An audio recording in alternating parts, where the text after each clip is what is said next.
Hello friends, आज मैं आपको 50 क्वेश्चंस करके दिखाऊंगा जो कंटेन करेंगे एमसीक्यू क्वेश्चंस और 1 मार्क वाले सारे क्वेश्चन।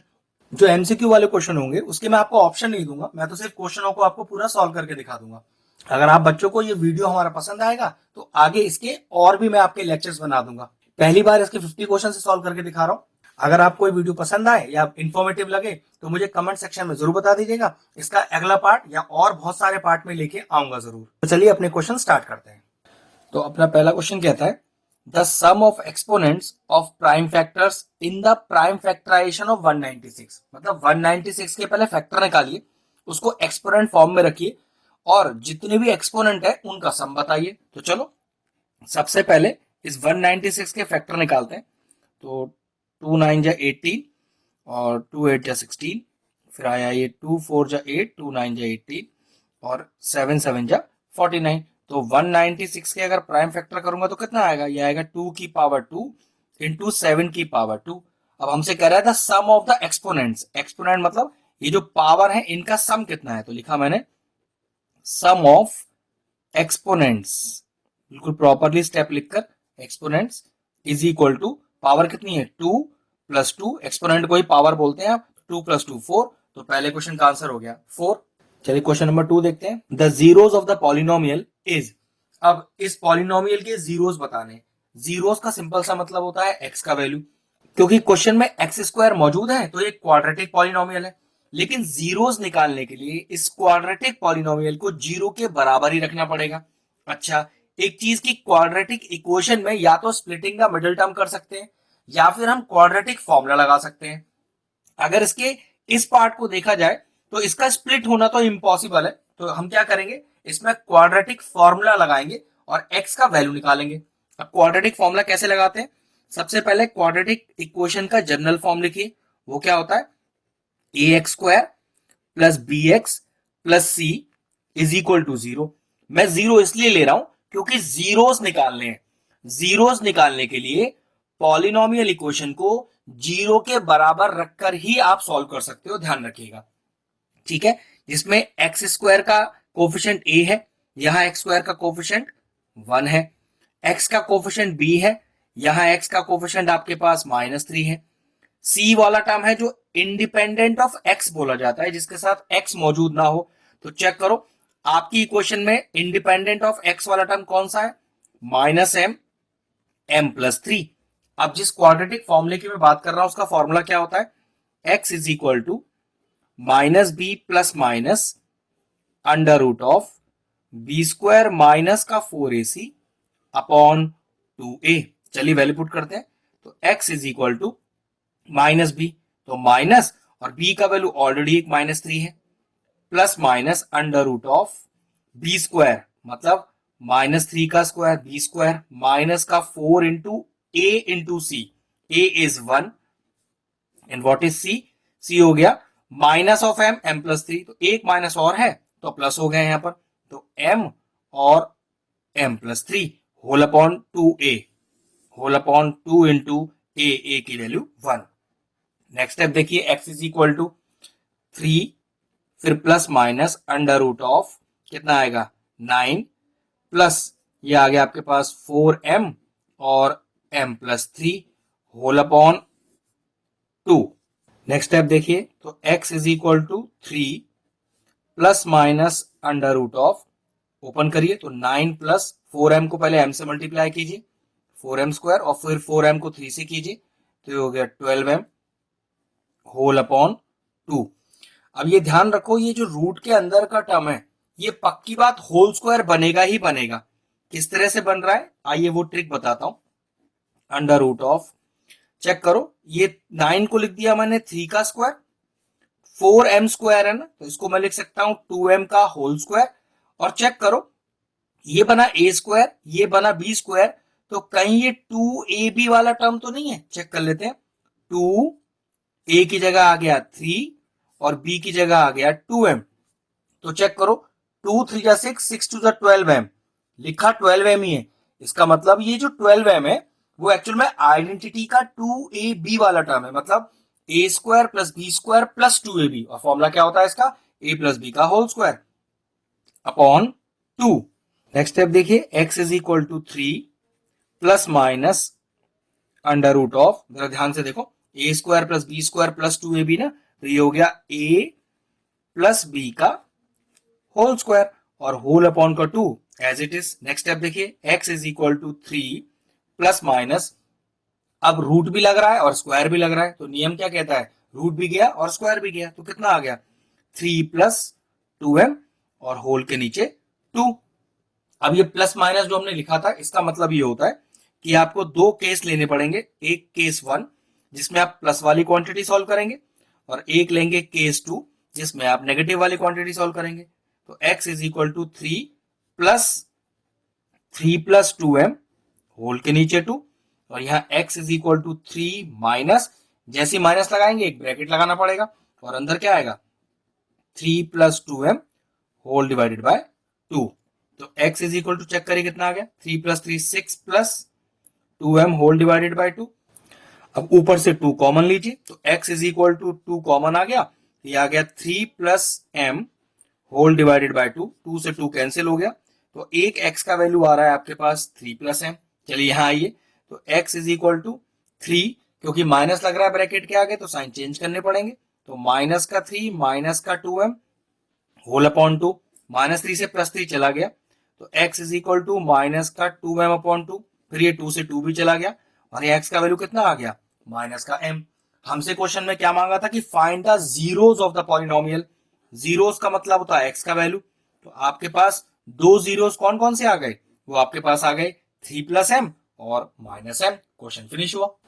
चलिए तीसरा क्वेश्चन क्या कह रहा है, द वैल्यू ऑफ k निकालना है for which the linear equation, जो आपको इक्वेशन दी है, इज इनकंसिस्टेंट। तो थोड़ा सा कंसेप्ट बता देता हूं, दो तरह के सोल्यूशन होते हैं, एक होता है कंसिस्टेंट और एक होता है इनकंसिस्टेंट। अब कंसिस्टेंट के अंदर दो अलग अलग केस आते हैं, एक तो आता है आपका यूनिक सॉल्यूशन, यूनिक सॉल्यूशन आपका कंसिस्टेंट होता है और दूसरा होता है आपका इनफाइनाइट सॉल्यूशन। ये दोनों के दोनों सॉल्यूशन आपके कंसिस्टेंट होते हैं, जिसमें आपके पास एक कोई वैल्यू आएगा, और जो एक इनकंसिस्टेंट सॉल्यूशन है उसमें एक ही केस आता है जो कि है नो सॉल्यूशन का। तो यहां क्वेश्चन में डायरेक्टली आपसे नो सॉल्यूशन ना कहकर उसने इनकंसिस्टेंट बोला है, मतलब इनकंसिस्टेंट का मतलब आपको नो सॉल्यूशन सॉल्व करना है। अब नो सॉल्यूशन की कंडीशन क्या होती है, वो होती है a1 upon a2 is equal to b1 upon b2 is not equal to c1 upon c2। अब इस इक्वेशन से मुझे a1 b1 c1 ढूंढना है। एक चीज का ध्यान रखना, पहली इक्वेशन में इक्वल टू 3 है जबकि दूसरी इक्वेशन में इक्वल टू 0 है। या तो दोनों इक्वेशंस को इक्वल के बराबर वाले कंडीशन में लो या दोनों को 0 के बराबर कंडीशन में लो। एक अलग तरह से दी है और एक अलग तरह से, ये गलती हो जाएगी। तो मैं हर इक्वेशन में हमेशा इक्वल टू में कांस्टेंट नंबर रखता हूं, तो यहां पहले मैं इक्वेशन में -7 रखूंगा उधर, उसके बाद इसे सॉल्व करूंगा। तो पहली इक्वेशन तो एज इट इज लिख दी, x plus 2y is equal to 3, और दूसरी इक्वेशन लिखी मैंने 5x प्लस के वाई इज इक्वल टू -7। ठीक है, इस फॉर्म में इक्वेशन को हम सॉल्व करेंगे। अब ध्यान रखना, a1 b1 c1 क्या होता है, पहली इक्वेशन ये लिखी है a1x plus b1y is equal to c1, और ये लिखी हुई है a2x प्लस b2y और इज इक्वल टू c2। तो a1 क्या हो गया 1, b1 क्या हो गया 2, c1 क्या हो गया 3, a2 हो गया 5, b2 हो गया k और c2 हो गया -7। इस कंडीशन में डाल दीजिए, तो a1 by a2 is equal to b1 by b2 is not equal to c1 by c2। लेकिन क्योंकि नॉट इक्वल टू तो वैसे भी हमें सॉल्व नहीं करना होता, तो ध्यान रखो सिर्फ इतना ही हिस्सा सॉल्व करना है नो सॉल्यूशन में। क्रॉस मल्टीप्लाई कीजिए, तो 1 इंटू के इज के और 2 5 10। तो हमारे पास यहाँ k का वैल्यू कितना आ गया, हमारे पास k का वैल्यू 10 आ गया for inconsistent solution. Question finish हुआ। चलिए क्वेश्चन नंबर 4 क्या कहता है कि the roots of the quadratic equation जो दी हुई है आर, तो पक्की बात है क्वाड्रेटिक इक्वेशन है, x की पावर 2 है तो 2 ही रूट आएंगे। बहुत सिंपल सा क्वेश्चन है। तो x square is equal to, ये माइनस का जाके उधर हो जाएगा पॉजिटिव, तो प्लस का 0.04, फिर x is equal to under root of 0.04। अब what is under root of 0.04, वैसे एकदम आसान है, आंसर मैं चाहूं डायरेक्ट भी लिख दूं, लेकिन आपको प्रॉपरली करके दिखाता हूं। देखो कैसे, अगर किसी बच्चों को डेसिमल खोलना नहीं आता है तो इसे वो ऐसा लिख सकता है, 4 अपॉन, इस डेसिमल की जगह 1 लग गया और डेसिमल के बाद 2 नंबर है तो आपने लगा दिया 100। अब 4 का स्क्वायर रूट हो गया 2 और 100 का स्क्वायर रूट हो गया 10, ठीक है। और what is 2 upon 10, that is equal to 0.2। तो ये लीजिए इसका आंसर आ गया 0.2। डायरेक्ट भी लिख सकते थे लेकिन मैंने थोड़ा एलैबोरेट करके बताया। चलिए देखिए क्वेश्चन नंबर 5 क्या कह रहा है, the common difference of the given AP. एक आपको सीरीज दी हुई है, इसका कॉमन डिफरेंस निकालना है। वैसे कॉमन डिफरेंस क्या होता है कि किसी भी बाद वाली टर्म में से पहले वाली टर्म को माइनस कर दो तो जो आंसर आएगा उसे कॉमन डिफरेंस बोलते हैं। आप ये बात इन दोनों के साथ भी कर सकते हैं, लेकिन इसके साथ करते हैं तो बाद वाली लिखिए पहले माइनस, फिर पहले वाली लिखिए, ठीक है। अब एलसीएम ले लेते हैं, क्योंकि बेस सेम है तो पी इसका एलसीएम आ जाएगा, क्योंकि बेस सेम है तो पी एलसीएम आ गया। तो ऊपर का न्यूमरेटर एज इट इज लिख दीजिए, तो 1 माइनस पी और -1, -1 से +1 चला गया, क्या बचा माइनस पी अपॉन पी और आंसर इज -1। तो कितना कॉमन डिफरेंस आया इस पर्टिकुलर एपी का, -1। चलिए क्वेश्चन नंबर 6 करते हैं, the nth term of the AP is, एक सीरीज दी है उसकी nth टर्म निकालनी है। तो nth टर्म निकालने के लिए सबसे पहले आप सीरीज में क्या लिखिए, उसका फर्स्ट टर्म कितना है a, और फिर उसका लिखिए आप कॉमन डिफरेंस। अब कॉमन डिफरेंस निकलता कैसे, किसी भी बाद वाली टर्म में से पहले वाली टर्म को माइनस कर दीजिए। आप ये इसके साथ भी कर सकते हैं, तो 3a माइनस ए 2a। अब एन टर्म का एक ही फॉर्मूला है, a n is equal to a plus n minus 1d। ध्यान रखिएगा एन टर्म निकालते समय आपके पास यहां पर ये एन मौजूद नहीं होगा। ए एन को ही एन टर्म बोलते हैं, लास्ट टर्म बोलते हैं या जर्नल टर्म बोलते हैं, कुछ भी बोल सकते हैं। अगर यहाँ क्वेश्चन तीनों में से कुछ भी होता कि फाइंड द एन टर्म तो है ही है, find the journal term, find the last term, तीनों ही केस में आप फॉर्मूला यही लगाते, ठीक है। तो a n is equal to a, now a is first term जो कि आपको ए ही दी है, प्लस एन माइनस 1, और डी कितना है, कॉमन डिफरेंस कितना है, दैट इज 2a। तो कितना आ गया, a प्लस मल्टीप्लाई कीजिए 2an माइनस का 2a, तो ये कितना आ गया 2an, तो एज इट इज आ गया, और a minus 2a that is equal to minus a common आता दिख रहा है, तो ये हो गया a बाहर और ब्रैकेट में 2n माइनस 1। तो ये लीजिए आ गया हमारा nth term a 2n minus 1। चलिए क्वेश्चन नंबर 7 पढ़ते हैं, कह रहा था point P on the x axis equi distant from 2 points. पहला पॉइंट दिया है a -1,0 और दूसरा पॉइंट दिया है b 5,0। तो छोटा सा क्वेश्चन है, एक ऐसा पॉइंट P जो एक्स एक्सिस पे लाई करता है। तो ध्यान रखो अगर कोई पॉइंट एक्स एक्सिस पे लाई करता है तो उसका y कोऑर्डिनेट तो 0 होगा और x को x रख लीजिए। ये पॉइंट P किसी दो पॉइंट से बिल्कुल बराबर दूरी पर है। वो पहला पॉइंट A है जिसके कोऑर्डिनेट -1,0 है, और दूसरा पॉइंट B है जिसके कोऑर्डिनेट आपके पास 5,0 है। कंडीशन कहता है कि ये जो PA दूरी है वो PB दूरी के बराबर है। बस डिस्टेंस फॉर्म लगा के इस P के कोऑर्डिनेट निकाल लेता हूं। तो ऐसे दिया हुआ है कि distance PA is equal to distance PB। अब डिस्टेंस PA के लिए फॉर्मूला क्या होता है, under root of y2 minus y1 का whole square plus x2 minus x1 का होल स्क्वायर। किसी को भी x1 y1, किसी को भी x2 y2 मान लो, तो ये हो गया x1 माइनस x2।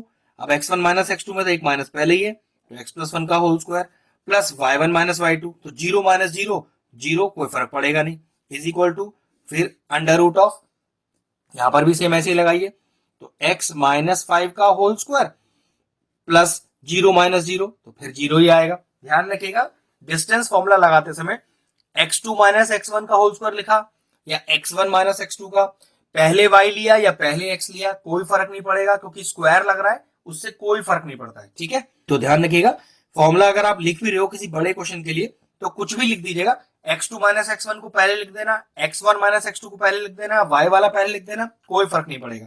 अब स्क्वायरिंग ऑन बोथ साइड्स करते हैं तो रूट चला जाएगा, तो ये बचेगा x प्लस 1 का whole square is equal to, यहां बचेगा x माइनस 5 का होल स्क्वायर। अब a प्लस बी का होल स्क्वायर खोलते हैं, इधर a माइनस बी का होल स्क्वायर खोलते हैं, तो a square plus B square और प्लस का 2ab, यहां कितना हो गया a square plus B square और माइनस का 2ab, तो एक्स स्क्वायर से एक्स स्क्वायर चला गया, क्या बचा 1 प्लस का 2x is equal to 25 minus का 10x। अगला स्टेप देखिए, x वाले टर्म एक तरफ, विदाउट x वाले एक तरफ, तो मैंने लिखा 2x, इस माइनस 10 को इधर ले आया तो प्लस का 10x, 25 अपनी जगह पर और इस प्लस 1 को उधर ले गया -1, तो ये कितना हो गया 12x और 25 माइनस 1 इज 24। अगला step x is equal to, तो 24 upon 12 that is equal to 2।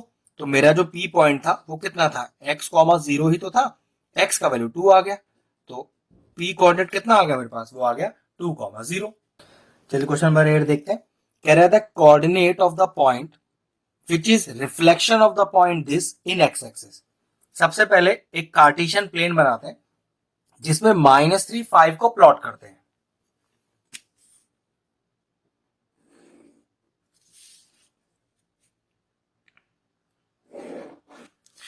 ये हो गया एक्स एक्सिस, ये हो गया एक्स डैश, ये हो गया वाई एक्सिस, ये हो गया वाई डैश।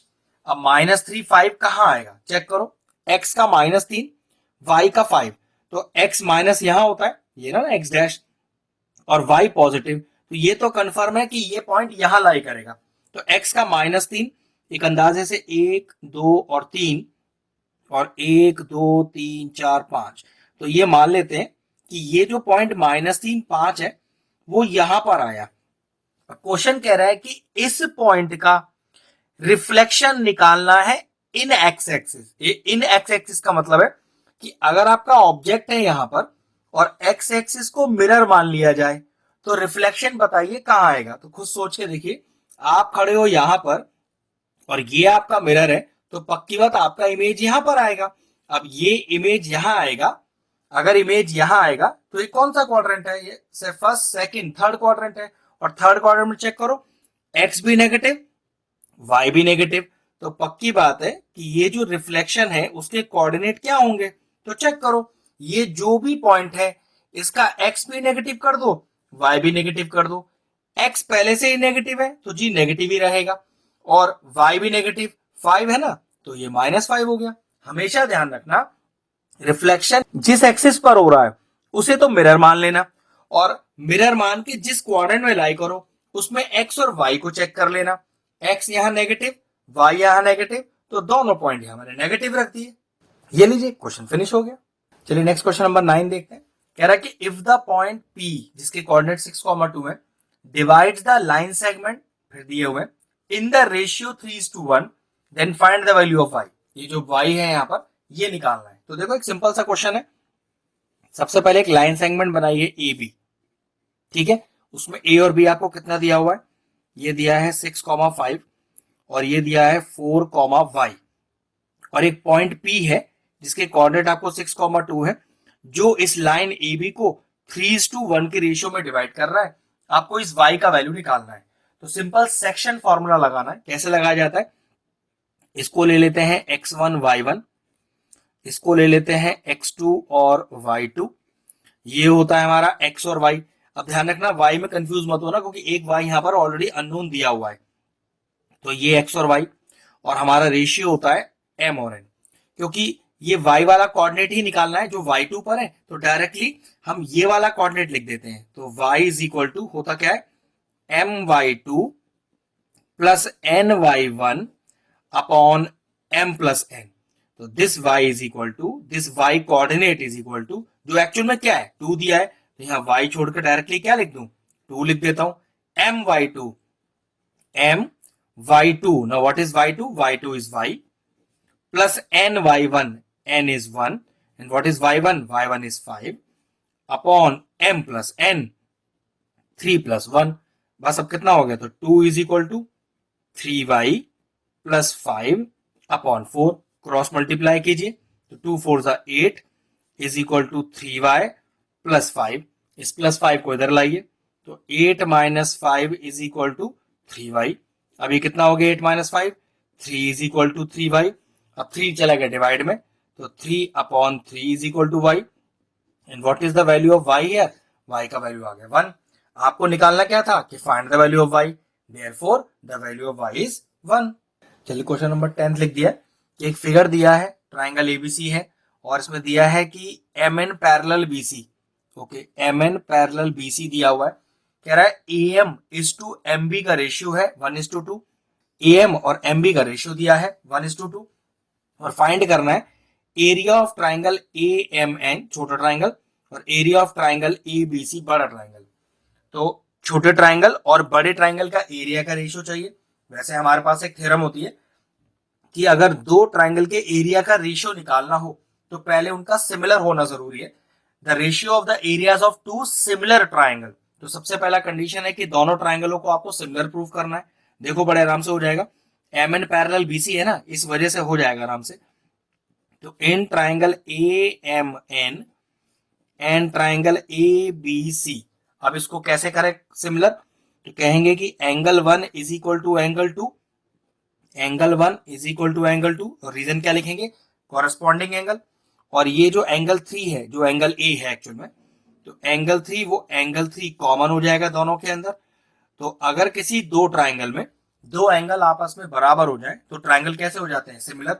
और रीजन क्या होगा यहाँ पर सिमिलर होने का, ए क्राइटेरिया, लिखा triangle A M N similar to triangle A B C, और रीजन हो गया ए क्राइटेरिया। अब सिमिलर तो प्रूव हो गया। अब इस सिमिलरिटी का यहां कैसे फायदा है, हमारी जो थ्योरम वो क्या है कि the ratio of the areas of two similar triangle is equal to ratio of their square of their corresponding side. तो स्क्वायर कर देंगे उनकी कॉरेस्पॉन्डिंग साइड का। अब ट्राइंगल ए एम एन जो छोटा ट्राइंगल है उसकी तो मैंने ए एम साइड ले ली और स्क्वायर लगा दिया, और ट्राइंगल एबीसी की मैंने ए बी साइड ले ली और स्क्वायर लगा दिया। अब A M by A B का वैल्यू चाहिए और फाइनल आंसर पे स्क्वायर लगा देंगे। दिक्कत ये है कि आपको A M by M B का वैल्यू गिवन है और जबकि A M by A B का वैल्यू चाहिए। तो यहां कुछ ऐसा लॉजिक लगाना है कि ये ए एम बाय जो एम बी गिवन है ना, ये A M by A B का रेशियो हो जाए। अब उसके लिए मुझे करना क्या होगा, पहली बात तो ये ध्यान रखना है कि मुझे A M by A B चाहिए, A M by M B है, तो पहली बात तो ये एम बी हटाना पड़ेगा और एम बी हटाकर यहां ए बी लाना पड़ेगा। ध्यान रखिए, जब भी दो फ्रैक्शनल नंबर में से कोई आपको टर्म हटाना हो तो वो टर्म आपका न्यूमरेटर में आ जाना चाहिए। अगर ये एम बी को मैं न्यूमरेटर में ले आऊं और फिर कुछ अलजेब्रा लगाऊं तो ये आराम से चेंज हो सकता है। तो देखिए सबसे पहले मैं इसका रेसिप्रोकल करता हूं, और लिखा और दोनों साइड मैंने किया रेसिप्रोकल। ध्यान से देखिए 2/1, ठीक है। अब क्योंकि ये न्यूमरेटर में आ चुका है तो इसका यहां से एलिमिनेट होना आसान है। अब मैंने क्या किया, दोनों साइड 1 ऐड किया, तो M B by A M में भी 1 ऐड किया और इधर भी मैंने 1 ऐड किया। चलिए एलसीएम लेते हैं, एलसीएम लेके कितना आएगा, A M plus M B by A M, simple LCM ले रहा हूं, और यहां तो 1 + 2 3 हो जाएगा। चेक करिए A M plus M B कितना हो गया, A M plus M B पूरा ए बी हो गया, तो ये हो गया A B by A M is equal to 3/1। वापस फिर इसे उल्टा कर दीजिए, उल्टा क्यों करें, हमें तो देखो ना A M by A B चाहिए, A B by A M आ गया, तो वापस रिवर्स कर दो और रिवर्स करके कितना आ जाएगा, 1/3 आ जाएगा, और उस 1/3 को यहां डाल दो, तो ये कितना हो गया 1/3 का होल स्क्वायर, जो कितना आ गया 1/9। तो फिर हमारे पास एरिया ट्राइंगल के एरिया का जो रेशियो है वो आया 1/9। चलिए क्वेश्चन नंबर 11 देखते हैं कि इस फिगर के अंदर आपको लेंथ पीबी निकालना है। कंसेंट्रिक सर्कल्स दिए हुए, मतलब दो सर्कल जिनका कॉमन सेंटर हो। देखो आपको ये ओपी दिया हुआ है और ये ओए दिया हुआ है। अगर कुछ प्रॉपर्टीज की बात करें तो अंदर वाले सर्कल के लिए, मतलब छोटे सर्कल के लिए, ये जो ए बी है ये तो एक टेंजेंट है जिस पर ओपी उसका रेडियस हो जाएगा। तो एक प्रॉपर्टी है हमारे पास सर्कल की कि the line from a centre of a circle is perpendicular on to the tangent at the point of contact. तो आप डायरेक्टली क्या लिख दोगे, एंगल 1 यहां पर डायरेक्टली 90 लिख दोगे। प्रॉपर्टी में फिर बता देता हूं, a line from a centre of a circle is perpendicular on to the tangent at the point of contact. पूरी स्टेटमेंट लिखने के बाद अब थोड़ी देर के लिए देखिए बड़े सर्कल के लिए। बड़े सर्कल के लिए ए बी तो एक कॉर्ड है, लेकिन एंगल 1 तो 90 हम पहले प्रूव कर चुके हैं। तो नियम ये कहता है, प्रॉपर्टी ये कहती है कि अगर कॉर्ड पर सेंटर से कोई परपेंडिकुलर आएगा तो उस कॉर्ड को वो दो बराबर हिस्सों में बांट देगा। तो मैं कैसे लिखूंगा, एपी बराबर पीबी और रीजन लिखूंगा perpendicular from the centre bisects the chord. अब एपी और पीबी बराबर हो गए, अगर एपी की दूरी भी मिल जाएगी तो पीबी की दूरी सेम हो जाएगी। जरा ध्यान से देखो, ओ पी ए ट्राइंगल में ये कहीं राइट एंगल ट्राइंगल तो नहीं है, तो क्या मैं इसमें पाइथागोरस लगा सकता हूं? तो मैंने लिखा in right triangle O P A. अब लगाइए पाइथागोरस, तो ओ ए का स्क्वायर राइट एंगल के सामने हाइपोटेन्यूज, उसको मैंने ओ ए लिखा, इज इक्वल टू एपी का स्क्वायर प्लस ओपी का स्क्वायर। कौन कौन सी वैल्यूज हैं? एओ है 5 का स्क्वायर तो 25 हो गया, एपी पता नहीं तो उसको एज इट इज छोड़ दिया, ओपी 3 का स्क्वायर 9 हो गया, 9 को उधर ले आया, 25 minus 9 is equal to AP square, जो कि हो गया 16 is equal to AP square. यहां से एपी का वैल्यू आ गया √16 और व्हाट इज √16? √16 is 4 centimetre. अब एपी आ गया 4, लेकिन अभी प्रूव किया था कि एपी तो पीबी के बराबर है, तो आपकी जो पीबी का वैल्यू वो भी कितना आ गया? वो भी आ गया 4 सेंटीमीटर। ये लीजिए, फिनिश हुआ। चलिए 12th क्वेश्चन पढ़ते हैं। कह रहा है कि इन ट्राइंगल एबीसी, तो चलो पहले एक ट्राइंगल एबीसी बना के देखते हैं अपने आप, उसमें अपने हिसाब से एबीसी कहीं भी रख दीजिए। फिर वो कहता है कि ए बी आपको दिया है 6√3, ए सी दिया है 12 और बी सी दिया है आपके पास 6। कह रहा है फाइंड एंगल बी, ये एंगल बी निकालना है। अब ध्यान रखो, अगर तीनों साइड बराबर होती तो एंगल भी तो 60 डिग्री हो जाता, क्योंकि इक्विलैटरल ट्राइंगल है। अब ये इक्विलैटरल तो है नहीं, तो पक्की बात राइट एंगल देखा जा सकता है, क्योंकि मोस्टली इस तरह के क्वेश्चन एंगल भी राइट एंगल को ही प्रूव करते हैं। लेकिन ठीक है, पता तो नहीं है कौन सा ट्राइंगल दिया है।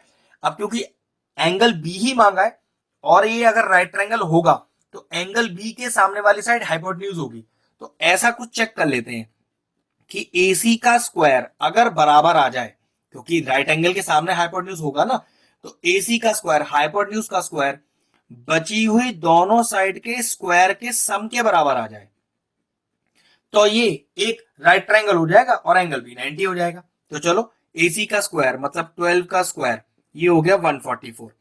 अब ऐसे ही AB का स्क्वायर और BC का स्क्वायर, तो 6√3 का होल स्क्वायर, तो 6 6 36 और √3 इंटू √3 इज 3 प्लस BC 6 का स्क्वायर 36, यहां से 36 मैंने कॉमन ले लिया तो ये बचा 3 + 1, तो 36 इंटू 4 और 36 इंटू 4 144 ही होता है।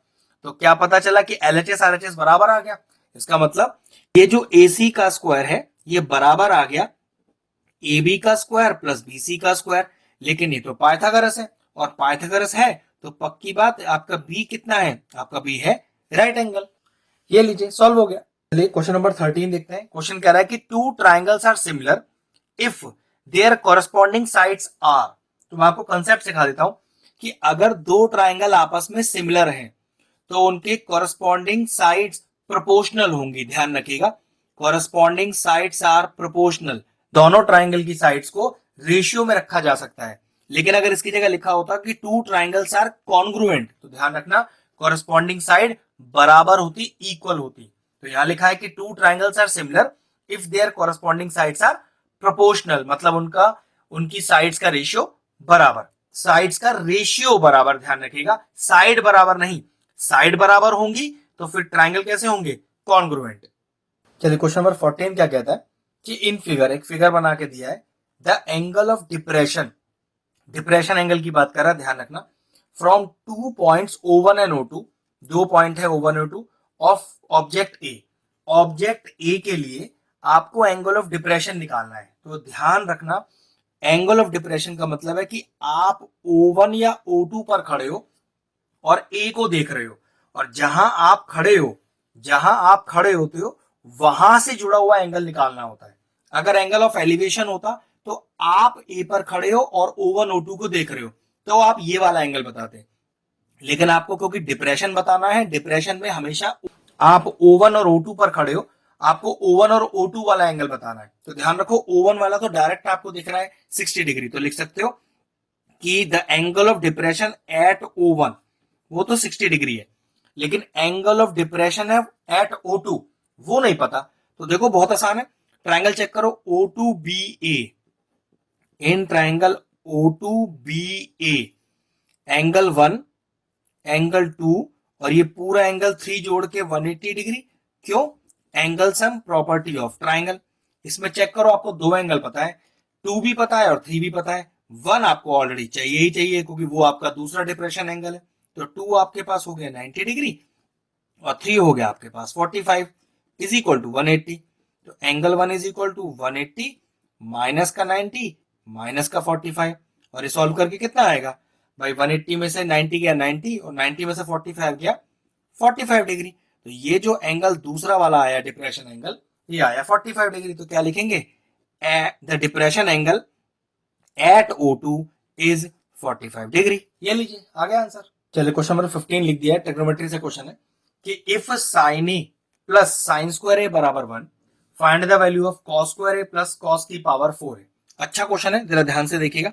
सबसे पहले मैंने क्या लिखा? Sine A is equal to, इस साइन स्क्वायर को उधर ले जाओ, 1 माइनस का साइन स्क्वायर ए और साइन ए का फिर वैल्यू क्या हो गया ना, what is 1 minus sine square a is cos square a. बस यहीं से कुछ वैल्यू निकालना है। तो हमें निकालना है cos square a plus cos की पावर 4 है। cos की पावर 4 को मैं लिख दिया cos स्क्वायर ए की whole power 2। Now cos square a को तो cos स्क्वायर रहने दो, कुछ मत करो, प्लस cos स्क्वायर ए की whole power 2। cos square a को मैं sin ए लिख सकता हूं, तो sin ए लिख दिया। स्क्वायर बाहर वाला लग रहा है तो यहां स्क्वायर भी लगा दिया। तो ये हो गया cos square a plus sin square ए, जिसकी डायरेक्ट वैल्यू क्या होती है? 1। कंसेप्ट फिर समझ लो। इस cos स्क्वायर को तो मैंने सेम रखा, ये जो 4 पावर है उसको 2 की पावर में 2 डाल दिया। इस cos स्क्वायर को क्या लिख सकता हूं? इसको a लिख सकता हूं, तो a लिख दिया। स्क्वायर लग रहा है तो साइन स्क्वायर हो गया और cos square a plus sine square identity होती है 1 हो गया, आंसर आ गया।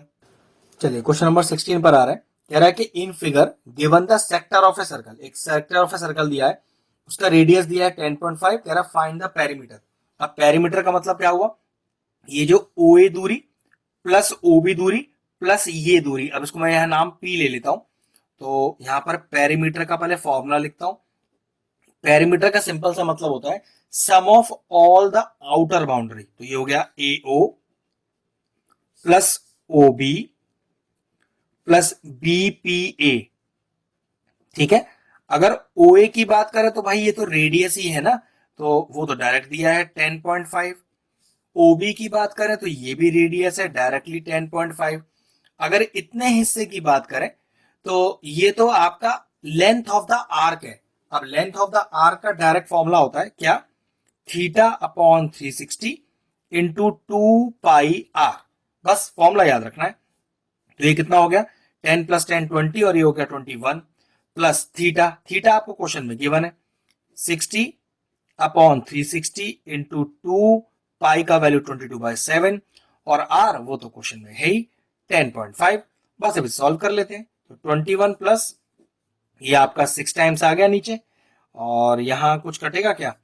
तो यहां से बिल्कुल ये कट जाएगा, तो 7 1 7 और 7 5 35। तो ये हो गया 1/6 इंटू 44 और इंटू 1.5 और ये सॉल्व करके आ रहा है आपके पास 32 सेंटीमीटर। क्योंकि हम पेरीमीटर निकाल रहे हैं तो सेंटीमीटर लगा के छोड़ देंगे, क्वेश्चन फिनिश हुआ।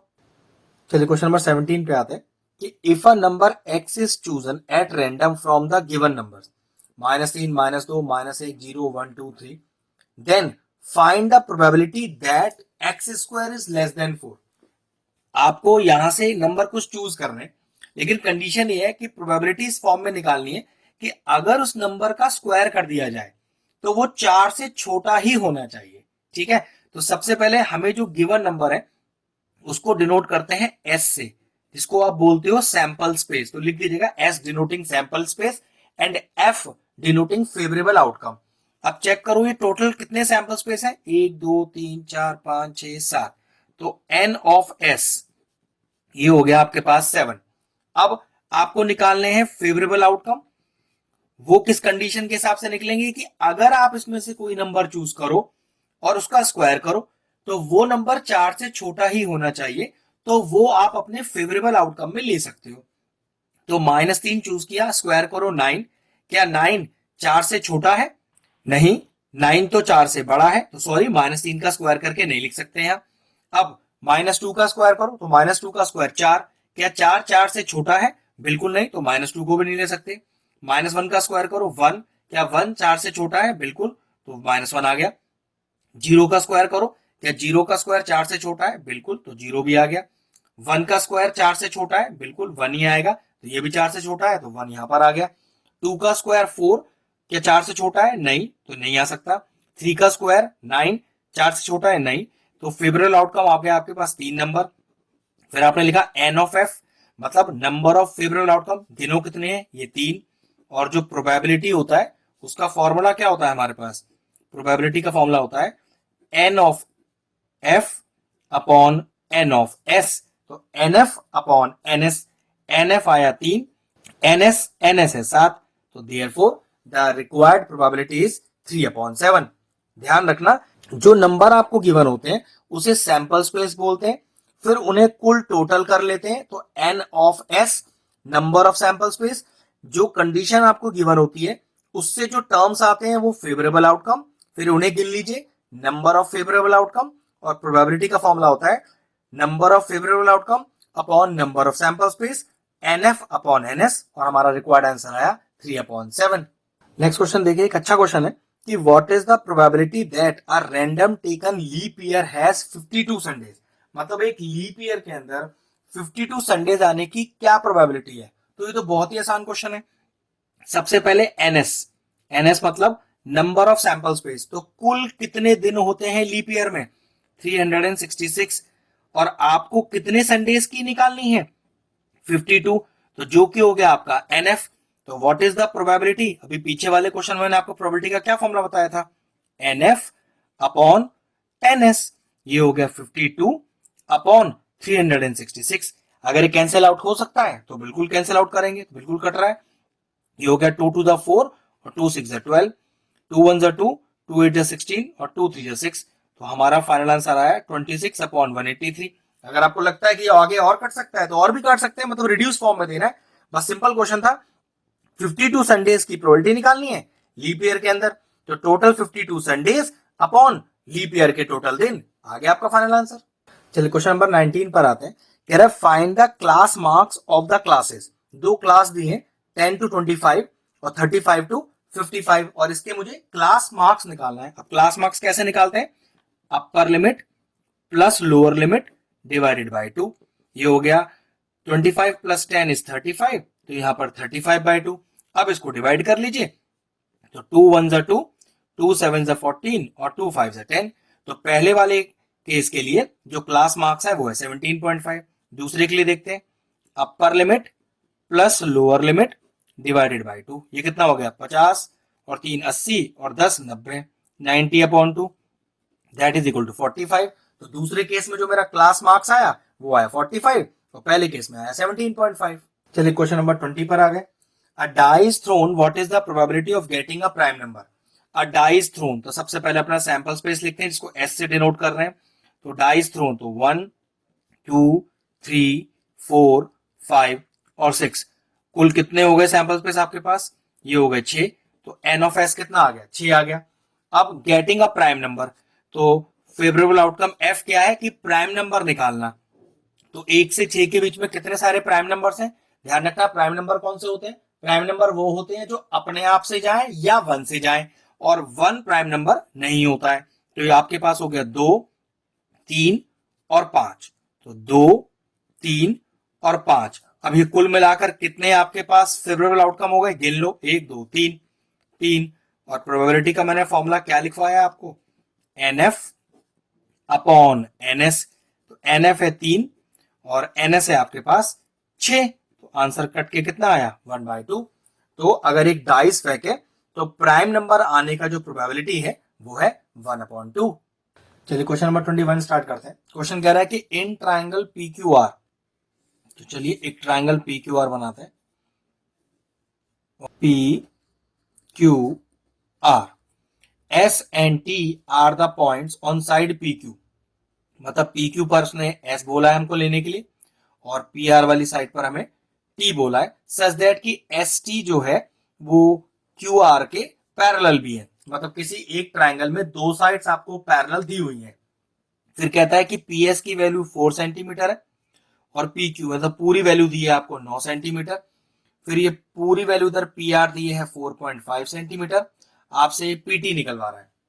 तो ध्यान रखो कि किसी ट्राइंगल में कि in triangle P Q R अगर दो साइड्स आपस में पैरेलल दी है, S T parallel Q R दिया हुआ है ना, तो आप यहां पर बेसिक प्रोपोर्शनैलिटी थ्योरम लगा सकते हैं।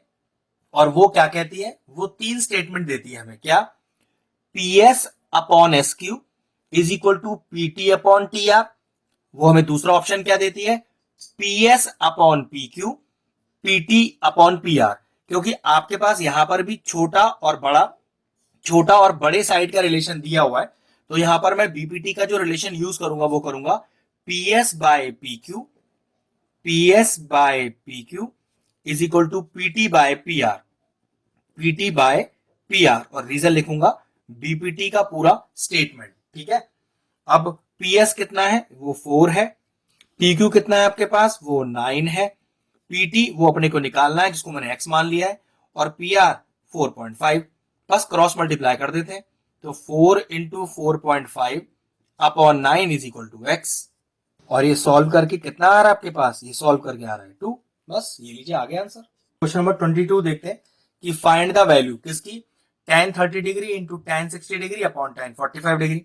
वैसे आपको ट्रिग्नोमेट्रिक चार्ट पूरा याद होना चाहिए, तभी ये क्वेश्चन हो सकता है। तो what is the value of tan 30, वो होता है 1 अपॉन √3 इंटू tan 60 जो कि होता है √3, ठीक है, और डिवाइडेड बाय, तो डिवाइडेड बाय मैंने ऐसे लिख दिया, tan 45 जो कि होता है 1, ये कट गया, तो 1 डिवाइडेड बाय 1, तो 1 अपॉन 1 भी लिख सकते हैं, और आंसर कितना आ गया 1। तो छोटा सा क्वेश्चन था, आंसर आया 1। चलिए क्वेश्चन नंबर 23 स्टार्ट करते हैं। कह रहा है सिंप्लीफाई करना है, छोटा सा ट्रिग्नोमेट्री का क्वेश्चन है। तो ऐसे क्वेश्चनों के लिए क्या करें, हर टर्म को साइन और कॉस की चेंज करने की कोशिश करें। अब 1 अपॉन साइन है तो ऑलरेडी साइन में ही है, tan को साइन अपॉन कॉस की फॉर्म में कैसे लिख सकते हैं, साइन ए अपॉन कॉस ए, और सेक को क्या लिख सकते हैं आप, 1 अपॉन कॉस ए। याद रखिएगा ट्रिग्नोमेट्री जब प्रूविंग करें या सिंप्लीफाई करें तो यही कोशिश हो कि हर टर्म साइन और कॉस की टर्म में लिखा जा सके। ये हो गया 1 माइनस साइन है, यहां क्योंकि आपके पास दो फ्रैक्शनल नंबर के बीच में प्लस लग रहा है तो एलसीएम ले लेते हैं। अब क्योंकि बेस सेम है तो ये तो as it is cos A आ जाएगा एलसीएम, और जब हम बेस को एज इट इज कॉपी करते हैं तो ऊपर का न्यूमरेटर एज इट इज उतार देते हैं। ये हो गया 1 प्लस साइन है। अब जरा दोनों न्यूमरेटर चेक करना, 1 माइनस साइन है 1 प्लस साइन है, क्या ये आइडेंटिटी लग रही है ए प्लस बी ए माइनस बी की, जो कि होती है ए स्क्वायर माइनस बी स्क्वायर। तो 1 का स्क्वायर माइनस साइन का square upon cos A. What is 1 minus sine square है, क्योंकि 1 का स्क्वायर तो 1 ही हो जाएगा ना, तो 1 minus sine square is cos square है। कॉस स्क्वायर ए को मैंने कॉस स्क्वायर ए ना लिखकर cos A into cos A लिख दिया, अपॉन नीचे का कॉस ए है ही, एक कॉस ए से कॉस ए कट गया, और आपका आंसर कितना आ गया, कॉस ए। तो यहाँ पर जो सिंप्लीफिकेशन था ट्रिग्नोमेट्री फॉर्म का वो है cos A। चलिए क्वेश्चन नंबर 24 स्टार्ट करते हैं। कह रहा है find the LCM and the HCF of 120 and 144 by prime factorisation method. तो चलिए पहले 120 के प्राइम फैक्टर्स निकाल लेते हैं, 2 6 12 और 0, 2 3 6 और 0, 2 1 2, 2 5 10, अब 3 5 15। ऐसे ही 144 के भी निकाल लेते हैं, 2 7 14, 2 2 4, 2 3 6, 2 6 12, 2 1 2, 2 8 16, 2 9 18 और 3 3 9। तो यहां पर चेक करो हमारे पास 120 के कितने आ गए फैक्टर्स, 1 2 3 4 और 5, और 144 के कितने फैक्टर्स आ गए, 1 2 3 4 5 और 6। अगर मैं कहूं कि एचसीएफ इसका आंसर क्या है, तो एचसीएफ का आंसर होता है जो सिर्फ और सिर्फ कॉमन होंगे, तो 2 फिर एक और 2 फिर एक और 2 एक 3, बस मेरे ख्याल से अब दोनों में कॉमन कुछ भी नहीं है, तो यही आपका एचसीएफ हो गया। तो 2 2 4, 4 2 8, 8 3 24। और मैं आपसे कहूं कि भाई एलसीएम क्या होगा, तो ध्यान रखो ये एचसीएफ तो आएगा ही आएगा एलसीएम में। अब जो बच गए हैं सारे वो भी ले लो, तो 5 इंटू 2 इंटू 3, तो 5 इंटू 2 इंटू 3, तो ये कितना होगा देखो, 5 2 10 तो सीधा ही रख लो यहाँ पर, और 3 4 12, 1 कैरी हो गया, 3 2 6 और 1 7। तो यहाँ एलसीएम कितना आ गया, एलसीएम आ गया आपके पास 720। चलिए नेक्स्ट 25th क्वेश्चन देखते हैं। कि if one of the zero of the polynomial, एक पॉलिनोमियल आपको दिया हुआ है और उसका एक जीरो क्या है, is reciprocal of the other, अगर जो एक रूट है वो दूसरे रूट का रेसिप्रोकल है इस पर्टिकुलर क्वेश्चन के लिए, तो के का वैल्यू निकाल दीजिए। तो मैंने लिखा कि let alpha and beta are the roots of the given quadratic polynomial, और अगर अल्फा को मैं एक्स लेता हूं तो मेरा बीटा दूसरा रूट क्या है, उसका रेसिप्रोकल है। अगर अल्फा एक्स है तो बीटा हो गया 1/x, लिखा है ना कि one root is reciprocal of the other. अब मैंने क्या किया, इस पॉलिनोमियल को फिर से लिखा, के square plus 8x square plus 13x और प्लस 6k। अब जरा इस पॉलिनोमियल की जनरल फॉर्म लिखिए, ax स्क्वायर प्लस bx और प्लस c। यहां से इस एबीसी का वैल्यू निकालिए। a क्या है, एक्स स्क्वायर का कोफिशिएंट, तो हमारे पास आ गया के स्क्वायर प्लस 8। b क्या है, x का कोफिशिएंट, और c क्या है, इंडिपेंडेंट ऑफ x वाला टर्म जिसमें x मौजूद ना हो। और अगर मेरे पास एक क्वाड्रेटिक पॉलिनोमियल है, उसके दोनों रूट भी हैं, तो मैं प्रोडक्ट ऑफ द रूट निकाल सकता हूं, और प्रोडक्ट ऑफ द रूट निकालने का डायरेक्टली फॉर्मूला होता है c अपॉन ए। ठीक है, अब अल्फा कितना है वो मैंने x लिया हुआ है, बीटा कितना है वो 1 अपॉन एक्स लिया हुआ है, और c और a का वैल्यू मुझे पॉलिनोमियल से मिल जाएगी। c का वैल्यू मेरे पास है 6k और a का वैल्यू है के स्क्वायर और प्लस 8। क्रॉस मल्टीप्लाई करते हैं तो K square plus 8 is equal to 6k। सबको एक तरफ लाइए, क्वाड्रेटिक इक्वेशन बनेगी यहां से आपके पास कुछ इस तरह से। अब करते हैं स्प्लिटिंग द मिडिल टर्म। उसके लिए 8 के फैक्टर्स बनाइए, यह आएगा 2 4 ज़ा 8, 2 2 ज़ा 4। अब तीन फैक्टर आ गए 2 2 2। इस तरह से प्लस माइनस इंटू कीजिए कि माइनस का 6 आ जाए। सिंपल स्प्लिटिंग कर रहे हैं तो मैंने लिखा 4 और 2, और इसकी स्प्लिटिंग कैसे होगी, के स्क्वायर माइनस का 4k माइनस का 2k और प्लस का 8 इज इक्वल टू 0। पहले दो और अगले दो में से कॉमन निकालिए, तो पहले दो में से k कॉमन आ रहा है तो k माइनस 4, और अगले दो में से माइनस 2 कॉमन आ रहा है, k minus 4 is equal to 0। अब दोनों में से k माइनस 4 कॉमन आ रहा है और बचेगा क्या, k माइनस 2। ये सिंपल मैं आपको स्प्लिटिंग का मिडिल टर्म बता रहा हूं। अभी स्प्लिटिंग का मिडिल टर्म सिखा नहीं सकता क्योंकि ये तो अभी आपको मैं सिर्फ मेन क्वेश्चन करके दिखा रहा हूं सारे, तो स्प्लिटिंग आपको करनी आनी चाहिए। तो यहां से k का वैल्यू कितना आ गया 4 और 2, therefore the value of k is 4 और 2। चलिए क्वेश्चन नंबर 26 देखते हैं। कह रहा है कि if 2 is a zero of the polynomial then find a, कि इस पॉलिनोमियल टर्म का 2 जीरो है, मतलब 2 x का वैल्यू है, आप मुझे a निकाल दीजिए। तो अगर इस 2 को मैं इस x की जगह पुट कर दूं और 0 के बराबर रख लूं तो a का वैल्यू आ जाएगा। तो आपने लिखा 4 इंटू एक्स स्क्वायर, तो इंटू 2 का स्क्वायर प्लस 2 इंटू एक्स जो कि है 2 माइनस का 5a इज इक्वल टू 0। ध्यान रखिएगा, अगर आपको पहले से ही रूट गिवन होता है, जब आप रूट को उस पॉलिनोमियल इक्वेशन में पुट करते हैं तो साथ जीरो लेकर चलेंगे। तो कितना आ गया 4 इंटू 2 2 ज़ा 4 प्लस 4 माइनस का 5a इज इक्वल टू 0, 4 4 ज़ा 16 plus 4 is equal to 5a, ये माइनस का 5a उधर जाके प्लस का 5a हो जाएगा, ये हो गया 20 इज इक्वल टू 5a, 5 नीचे आ जाएगा 20 K is equal to a, और therefore the value of a is equal to 4। ये लीजिए आ गया आंसर। चलिए क्वेश्चन नंबर 27 देखते हैं। क्वेश्चन कह रहा है कि if px is equal to ax plus b find the zeros of px।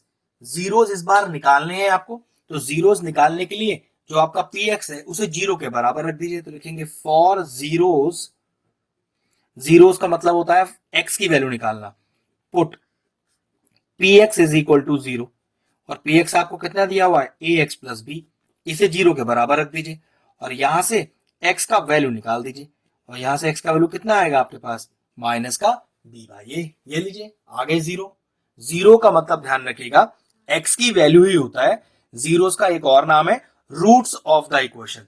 Root निकालना, जीरोस निकालना या x की वैल्यू निकालना, ये एक ही मतलब है, एक ही चीज के तीन अलग अलग नाम है। ठीक है, क्वेश्चन फिनिश हुआ।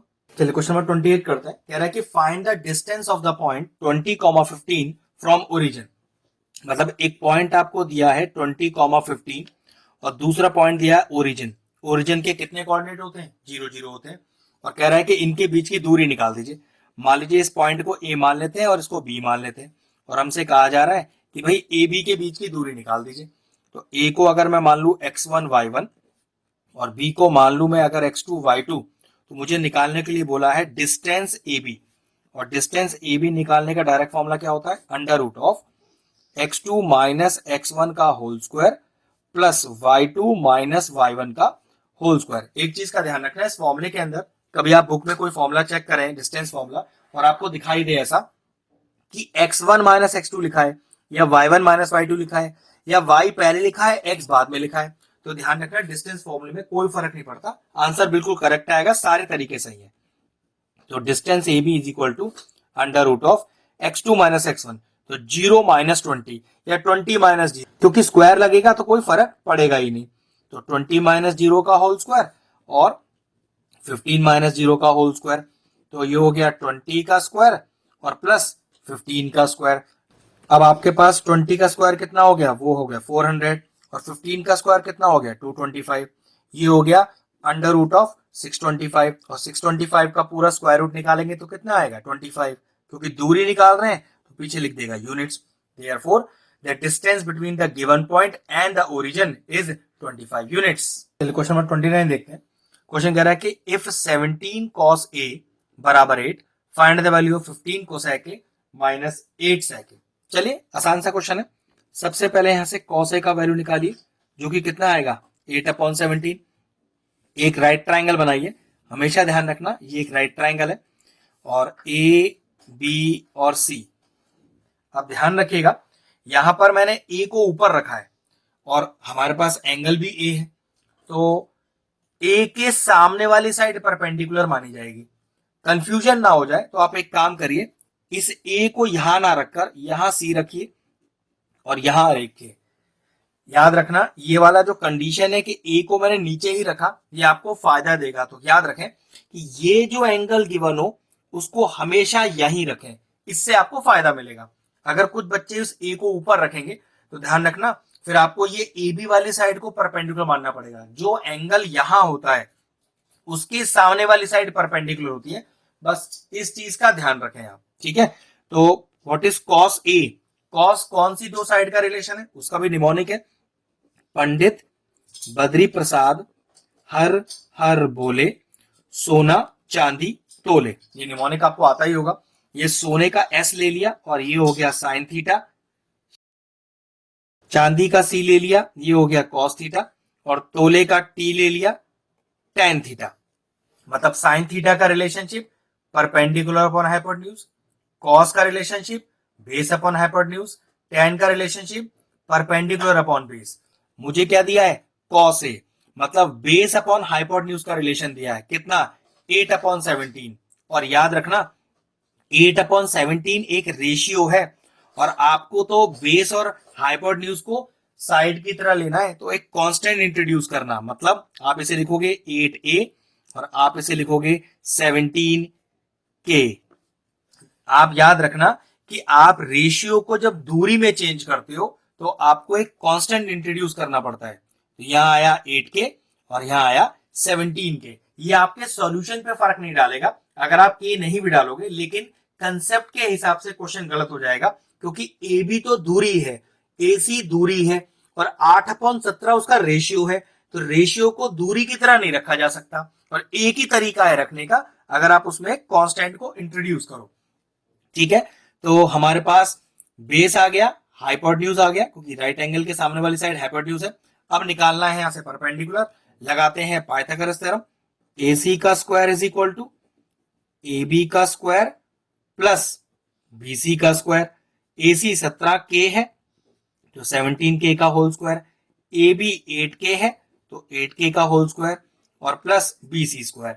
ये हो गया आपके पास 289k स्क्वायर, ये हो गया 64k स्क्वायर और प्लस BC स्क्वायर।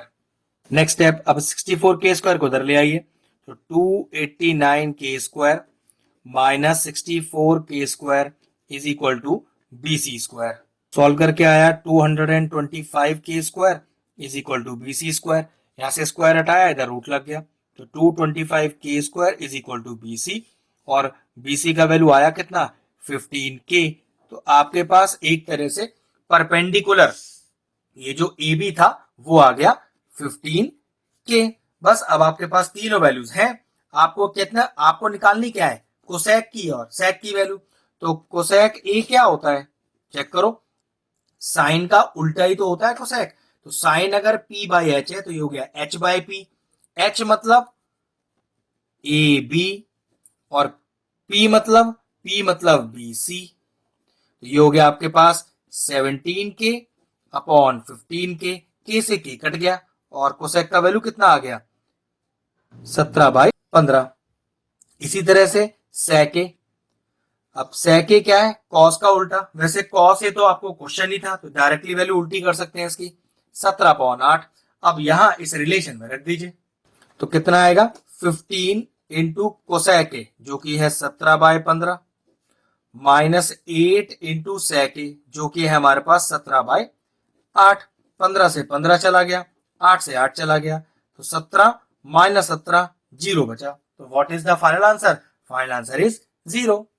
चलिए क्वेश्चन नंबर 30 कॉपी कर दिया मैंने। कह रहा है find the value of 2 cosec square 30 degree plus sec square 30 degree plus 2 cos 0 degree plus 3 sine 90 degree minus tan square 60 degree. कुछ नहीं है, सिर्फ जो ट्रिग्नोमेट्रिक चार्ट है उसमें सारी वैल्यूज आपको याद होनी चाहिए या आपको टेबल बनाना आना चाहिए और इसमें पुट करना है। तो चलिए 1 बाय 1 पुट करते हैं।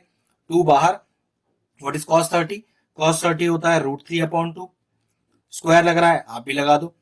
sec 30, अब sec 30 cos 30 का उल्टा होता है, cos 30 होता है √3/2, तो sec 30 हो गया 2/√3, स्क्वायर लग रहा है आप भी लगा दो। 2 into cos 0 is 1 plus 3 into sin 90 is 1 minus tan square 60, tan 60 is √3, square लग रहा है आप भी लगा दो। ये हो गया 2 इंटू √3/2 का स्क्वायर, तो ये हो गया 3/4 प्लस 2/√3 का होल स्क्वायर, तो ये हो गया 4/3 प्लस 2 प्लस 3 माइनस का √3 का square, what is √3 into √3 that is 3। 3 से 3 कैंसिल आउट हो गया, ये 2 से 4 चला गया तो 3/2 प्लस 4/3 और प्लस 2, कुछ नहीं करना बस एलसीएम लेना है। कितना एलसीएम आएगा 6 एलसीएम आ जाएगा, तो 2 3 जा 6 इंटू ऊपर वाला न्यूमरेटर, सिंपल एलसीएम ले रहा हूं, प्लस 3 2 जा 6 इंटू ऊपर वाला न्यूमरेटर प्लस 1 6 जा 6 इंटू ऊपर वाला न्यूमरेटर। अब कितना आ गया 3 3 जा 9 2 4 जा 8 6 2 जा 12 अपॉन 6। ये आपके पास आ गया 12 और 8 20 और 29 अपॉन 6। ये लीजिए आ गया फाइनल आंसर। चलिए क्वेश्चन नंबर 31 करते हैं। कह रहा find the value of x when sin 2x is equal to sin 45 into cos 45 plus sin 30। एक छोटा सा ही क्वेश्चन है, तो sin 2x तो एज इट इज रहने दीजिए। sin 45 का वैल्यू 1/√2 आपको ट्रिग्नोमेट्रिक चार्ट से याद होनी चाहिए या आपको टेबल बना के लिखनी है।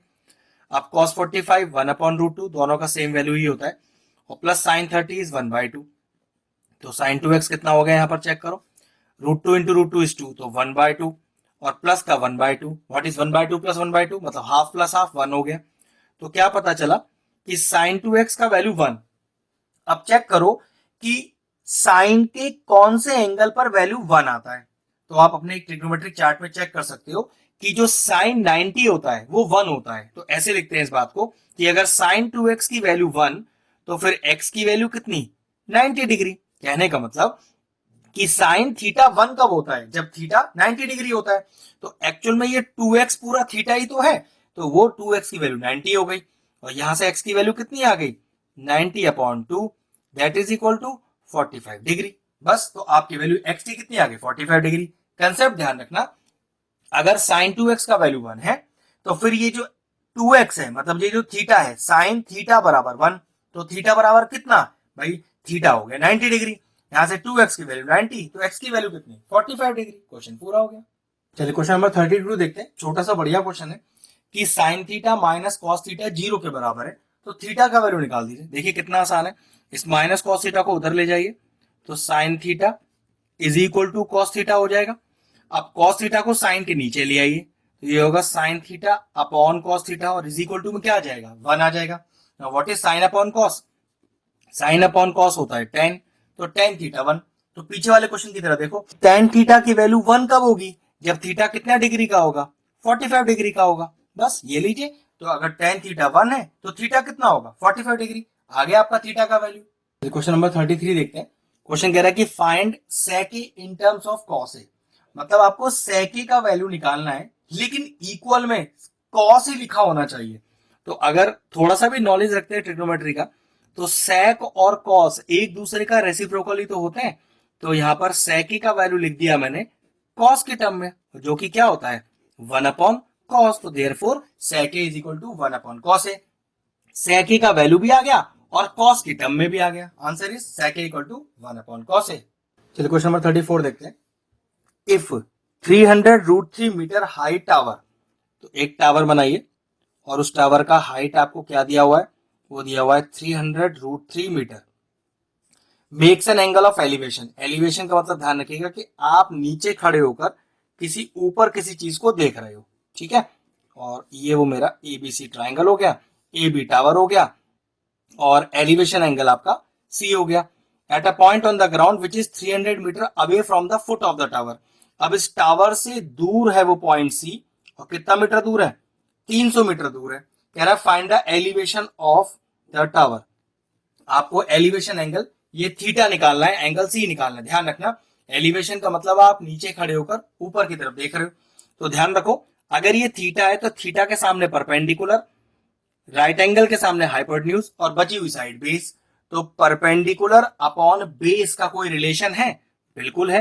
तो in triangle A B C perpendicular A B upon base B C and what is perpendicular upon base, that is equal to tan theta.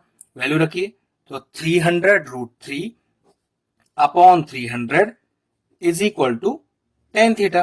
300 से 300 चला गया तो tan थीटा का वैल्यू कितना आ गया √3। फिर वही पीछे वाला क्वेश्चन जैसे कि अगर tan थीटा √3 है तो वहां पर थीटा की वैल्यू क्या होगी। तो अपना ट्रिग्नोमेट्रिक चार्ट चेक करिए और चेक करिए कि tan थीटा कौन से एंगल पर √3 होता है। तो आपको पता चलेगा कि वो 60 डिग्री पर √3 होता है। Therefore the angle of elevation is 60 degree. Question number 35 क्या कह रहा है कि अगर साइन ए का वैल्यू √3/2 है और कॉस बी का वैल्यू भी √3/2 है तो बताइए ये ए प्लस बी कितना होगा। तो बहुत आसान क्वेश्चन है कि साइन ए √3/2 कौन से एंगल पर होता है। तो साइन 60 डिग्री पर √3/2 होता है। तो साइन 60 इज √3/2, तो ये ए क्या हो गया 60 हो गया। इसी तरह से कॉस बी √3/2 मतलब कॉस थीटा का कौन सा एंगल आपको √3/2 देता है, तो ये 30 डिग्री देता है। तो कॉस 30 इज इक्वल टू √3/2। आपको कह रहा है ए प्लस बी निकाल दो, तो ए प्लस बी कर दो यहां से आप, तो 60 + 30 that is equal to 90। Question हो गया। चलिए क्वेश्चन नंबर 36 देखते हैं कि for what value of K the equation जो हमें दी हुई है हैज इक्वल रूट्स। अगर इक्वेशन के दिए रूट्स हमारे पास इक्वल है इसका मतलब कि जो डिस्क्रिमिनेंट है वो इक्वल टू 0 होगा। कहने का मतलब सबसे पहले आप गिवन इक्वेशन का स्टैंडर्ड फॉर्म लिखिए, जनरल फॉर्म लिखिए और वहां से ए बी सी का वैल्यू निकालिए। तो ए का वैल्यू कितना आ गया, ए का वैल्यू आ गया 9, बी का वैल्यू कितना आ गया, बी का वैल्यू आ गया 6k और सी का वैल्यू कितना आ गया, सी का वैल्यू आ गया 4। क्योंकि इक्वल रूट्स दिया है तो इक्वल रूट्स की कंडीशन क्या होती है, तो लिखेंगे कंडीशन फॉर इक्वल रूट्स। अब इक्वल रूट्स का मतलब होता है कि जो डिस्क्रिमिनेंट है वो इक्वल टू 0 है, डिस्क्रिमिनेंट इक्वल टू 0 है और डिस्क्रिमिनेंट बोलते किसको है b² - 4ac is equal to 0। ABC का वैल्यू हम ऑलरेडी निकाल चुके हैं, तो b² माइनस का 4 into A into C is equal to 0। ये हो गया 36k² माइनस का ये हो गया 4 4 16 और 16 into 9 is 144 is equal to 0। तो 36k² इज इक्वल टू 144। 36 को नीचे ले आइए तो k² is equal to 144 upon 36। k का स्क्वायर हटाइए जो कि इधर डालकर अंडर रूट कर देगा, तो अंडर रूट ऑफ 144 अपॉन 36। तो k का वैल्यू क्या हो गया, अब क्योंकि क्वाड्रेटिक इक्वेशन में आप रूट हटा रहे हो तो प्लस माइनस 12/6। तो therefore the value of k is plus minus 12/6। Finish हो गया। चलिए क्वेश्चन नंबर 37 करते हैं। कह रहा है for what value of x, ये तीन टर्म जो दिए हुए हैं आर इन एपी। अगर आपको ये तीनों टर्म एपी में दिए हुए हैं पहले से पता है तो पक्की बात है इनका कॉमन डिफरेंस बराबर होगा। अब कॉमन डिफरेंस क्या होता है कि अगर बाद वाली में से पहले वाली माइनस कर दे टर्म तो वो बराबर होनी चाहिए उसके बाद में से पहले वाली टर्म से। तो लिखेंगे if given terms are in A P then their common difference is same. अब कॉमन डिफरेंस क्या होता है, इस x प्लस 10 में से अगर माइनस कर दिया जाए 2x तो ये बराबर आना चाहिए 3x प्लस 2 में से माइनस कर दिया जाए x प्लस 10।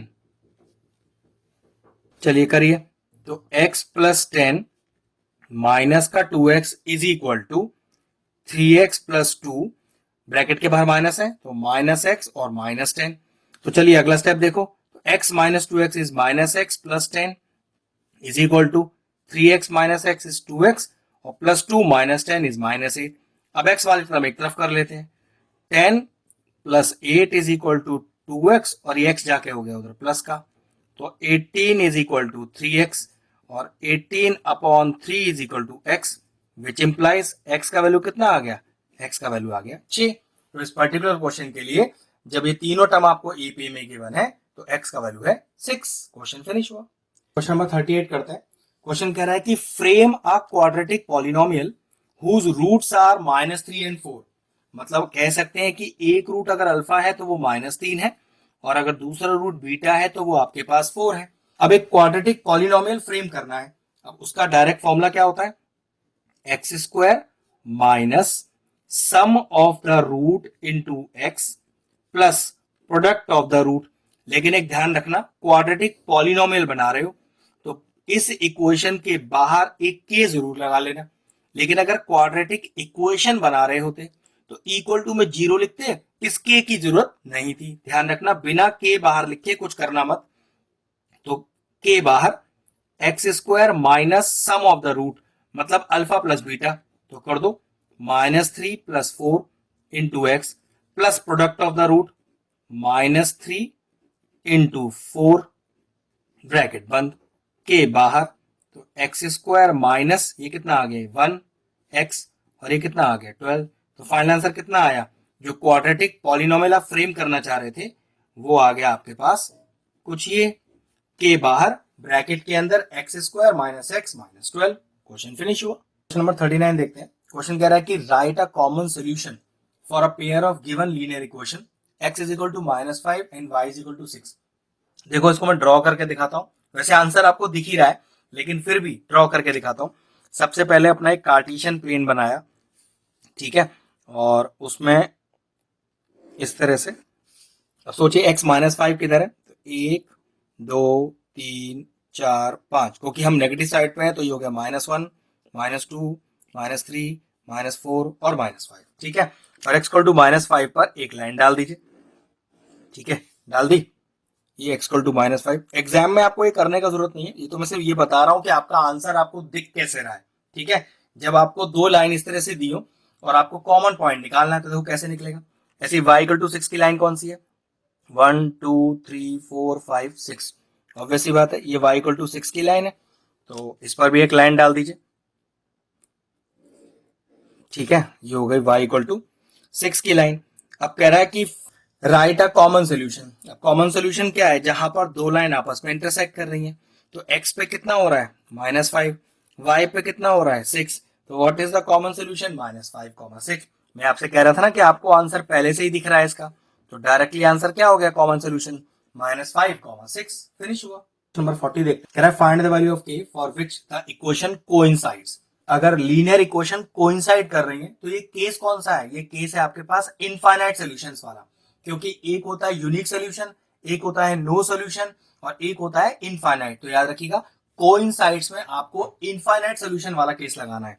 तो सबसे पहले क्या करें, जनरल फॉर्म लिखें, a1x plus b1y is equal to c1 और a2x plus b2y is equal to c2। यहां से आपके पास a1 b1 c1 और a2 b2 c2 की वैल्यू आ गई। कंडीशन फॉर इनफाइनाइट सोल्यूशन क्या होता है, a1 by a2 is equal to b1 by b2 is equal to c1 by c2। तो ये हो गया आपके पास 5/15 is equal to 7/21 is equal to 3/2।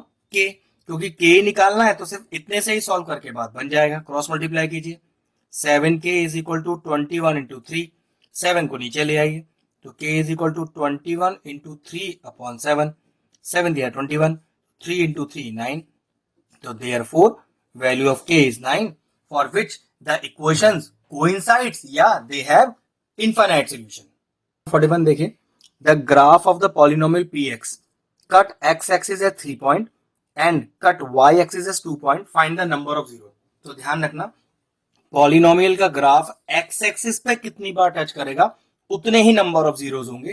Cut eight y axis पे कितने पॉइंट है उससे हमें कोई मतलब नहीं है, तो बस फाइनल आंसर क्या हो गया आपका 3।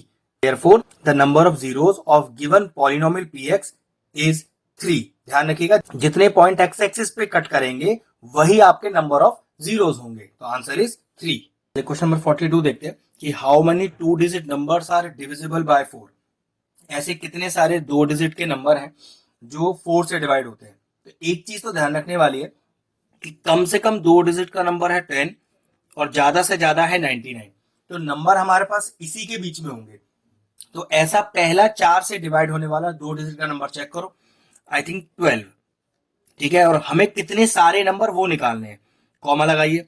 तो अब तो आप 4 जोड़ते चले जाइए, 16, 20 dot dot dot dot dot. अब आखिरी नंबर चेक करो जो 99 से पहले आता हो, तो वो नंबर जो 99 से पहले आएगा और 4 से जाएगा वो मेरे ख्याल से हो गया 96। तो देखो ये चीज तो आपको पता होनी चाहिए, लेकिन मानो अगर 2 की जगह यहाँ पर 3 डिजिट का नंबर होता तो आइडिया लगाना मुश्किल था। तो देखो उसका तरीका बता देता हूँ, 99 को डिवाइड करो 4 से, तो 4 2 जा 8 के नीचे बैलेंस बना गया, 9 हमने नीचे कॉपी कर लिया, तो ये हो गया 4 4 जा 16, कितना बच गया 3।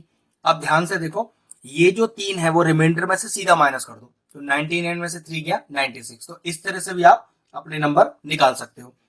सीरीज हमारे पास तैयार है, हमें सिर्फ n निकालना है। हाउ मेनी टर्म्स कह रहा है ना, तो फर्स्ट टर्म 12 हो गई, कॉमन डिफरेंस 16 माइनस 12 4, और लास्ट टर्म कितनी हो गई 96। हर चीज आपके पास है, n निकालना है। an का फॉर्मूला क्या होता है, an is equal to a plus n minus 1d, सारी वैल्यूज डालिए, तो 96 is equal to 12 plus n minus 1 d is 4, तो 96 is equal to 12 plus 4n minus का 4। ये हो गया 12 में से आपका गया 4, हो गया 8, 8 plus 4n is equal to 96। अब ये 8 जाएगा माइनस में, तो 96 minus 8 is equal to 4n, कितना आएगा, ये आपके पास आ गया 88। तो 88 इज इक्वल टू 4n, 4 चला गया डिवाइड में, तो 88 upon 4 is equal to n, और n का वैल्यू कितना आ गया, n का वैल्यू आ गया 22। तो कहने का मतलब है कि 2 डिजिट के नंबर जो 4 से जाएंगे ऐसे वो कुल कितने हैं, ऐसे कुल है 22।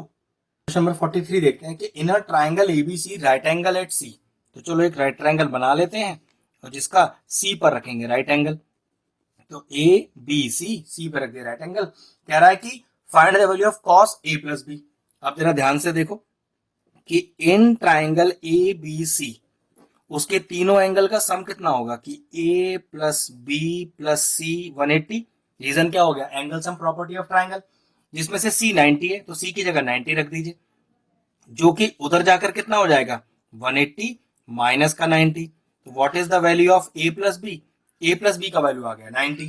हमें वैल्यू किसका चाहिए, cos a प्लस बी का, तो cos a प्लस बी मतलब a प्लस बी 90, तो cos 90, and what is cos 90, तो cos 90 होता है 0। तो therefore the value of cos a plus B is 0, मतलब a प्लस बी 90 आया था, मुझे cos a प्लस बी चाहिए मतलब cos 90 चाहिए, cos 90 का वैल्यू 0 होता है, तो therefore the value of cos 90 is 0। Number 44 करते हैं, कह रहा है कि if sin theta plus cos theta is equal to √2 cos theta find the value of tan theta.